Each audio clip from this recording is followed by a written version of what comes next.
Sniper is the same size as Roche. Now, obviously, we're not talking about how they look. We're talking about their collision size. They take up the same amount of space and fit into the same tight areas. Crazy, right? But what's even crazier, a little melee creep actually has a larger collision size than both of them. This is why creeps can block you like there's no tomorrow, and why it's easier to block creeps than it is enemy heroes. This is collision size, a mechanic that isn't explained in-game, but once you understand some of the terminology and a few of its quirks, a lot of frustrating moments start to make a lot more sense.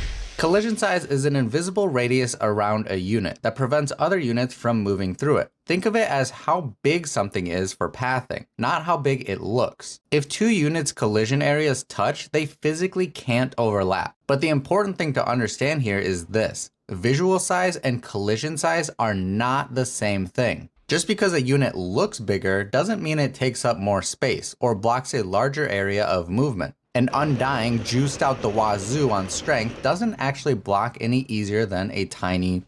They're the same. In fact, it might be harder to block since it's harder to tell where you're really standing. So even though one looks huge, it doesn't block more space than the other, unless it does. Most heroes have the same collision size, 27, but some heroes have a smaller size, and there's a reason for that. These are usually heroes that create a lot of units, like illusion or summon-based heroes. Having a smaller collision size makes it easier for them and their units to clump together, move through tight spaces, and not constantly body block each other. If all of those units had the standard hero collision size, they'd get stuck on themselves all the time. So for these heroes, a smaller collision size isn't about power, it's about functionality. These heroes have a collision size of 18. And 18 is actually the same as a Broodmother's Spiderling. And I'll link this below where you can see all of the collision sizes of a bunch of different units, like the neutral creeps. And take a look at this. Creeps are actually bigger than heroes. They have a collision size of 36, and siege creeps are even larger at 40. That's why creeps block paths so well, and why they can body block you like they're the best player in the world.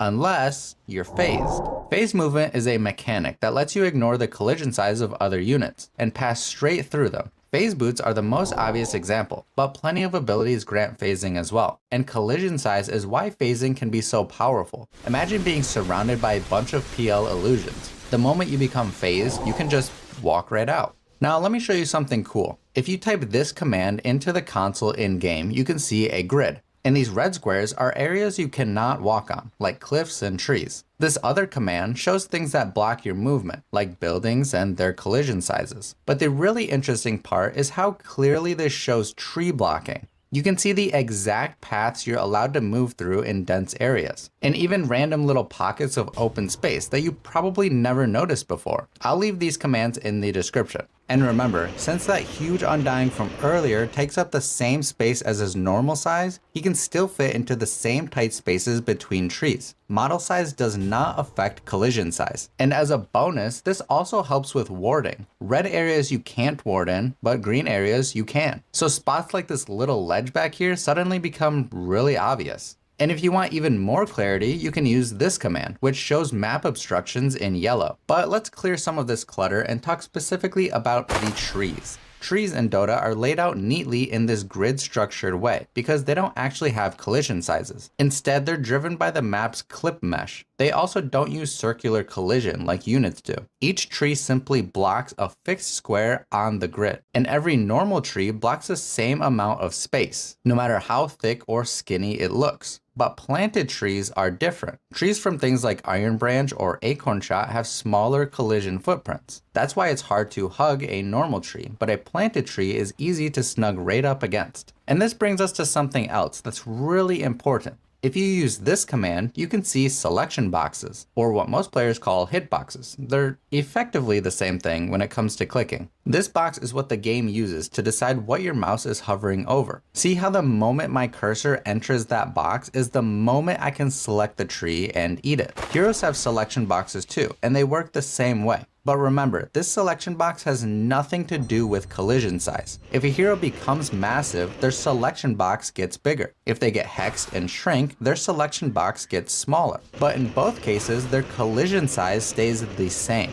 And this is where things can get misleading. Just because you look larger doesn't mean you're easier to hit. This is the part most people think is hitboxes, but it's not a box. and it's not something you can really even see. When the game is deciding whether a spell or an attack hits a unit, it doesn't check the model, it checks distance. More specifically, it measures distance from center to center, and then adds a small buffer based on the unit's bounds radius. Every unit has something called a bounds radius. Even some spells have one that you can see. This is just a set value, similar to collision size. You can think of it as an invisible buffer the game uses to decide what counts as close enough. This has nothing to do with the selection boxes and nothing to do with the collision size. Bounds radius is only used for spells and attacks. So when a spell or attack travels through space, the game isn't asking, did this particle touch the model? It's asking, did this pass close enough once I account for bounds radius? That's why spells sometimes hit even when the visuals don't line up perfectly. And this leads to an important point. If a hero becomes visually larger, maybe from an ability, an item, or a transformation, their model gets bigger, their selection box gets bigger, but their bounds radius stays the same, which means spells and attacks don't hit them from any farther away than before. Even though they look bigger, the distance check hasn't changed. The game is still measuring center to center, plus the same bounds radius as always. So visual size can be misleading. Bigger doesn't mean easier to hit, it just means easier to click. The tricky part is that there is no single outline that shows where a spell will hit. The bounds radius you can enable in the console is just one piece of the calculation. Spells also have their own radius, their own movement, frame by frame checks. So instead of one clean hitbox, the game is constantly checking distance over time. And if at any moment that distance is close enough, the spell hits. So does this mean you get an advantage if you use the Invoker Kid persona instead of the regular Invoker?